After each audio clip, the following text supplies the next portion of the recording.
அஸ்ஸலாமு அலைக்கும். குர்பானி கறி எந்த ரூபத்தில் பண்ணி கொடுத்தாலும் சாப்பிடவே மாட்றாங்களா உங்கள் வீட்டில்? கண்டிப்பாக இந்த கபாப் ட்ரை பண்ணி கொடுத்து பாருங்க. கண்டிப்பாக கொண்டான்னு சாப்பிடுவாங்க. மட்டன் தவா கபாப் இது பண்ணுறதுக்கு ஒரு பேனில் காஞ்ச மிளகா, மிளகு, சீரகம், தனியா இது மூணுத்தையும் நல்லா வறுத்து கோஸை அரைச்சி எடுத்துக்கோங்க.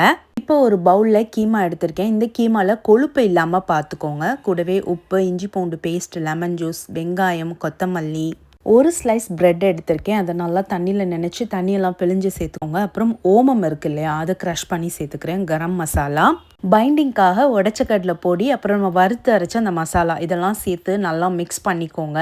தவாவில் எண்ணெய் ஊற்றிட்டு இதை ஒன்றா தட்டி ஃப்ரை பண்ணி எடுத்துட்டோம் அப்படின்னா சூப்பராக ரெடி ஆயிரும். எண்ணெயில் போட்ட உடனே பிரிஞ்சிருச்சு அப்படின்னா இன்னொரு பிரெட் ஸ்லைஸ் கூட நீங்கள் சேர்த்துக்கலாம். இந்த கபாப் நார்மல் கபாபை விட கொஞ்சம் டிஃப்ரெண்ட்டாக இருக்கும். ரொம்பவே டேஸ்டியாக இருக்கும். கண்டிப்பாக ட்ரை பண்ணி பாருங்கள். இன்க்ரீடியன்ட்ஸ் எல்லாம் கேப்ஷனில் இருக்குது. நெக்ஸ்ட் வீடியோவில் பார்க்கலாம். பாய்.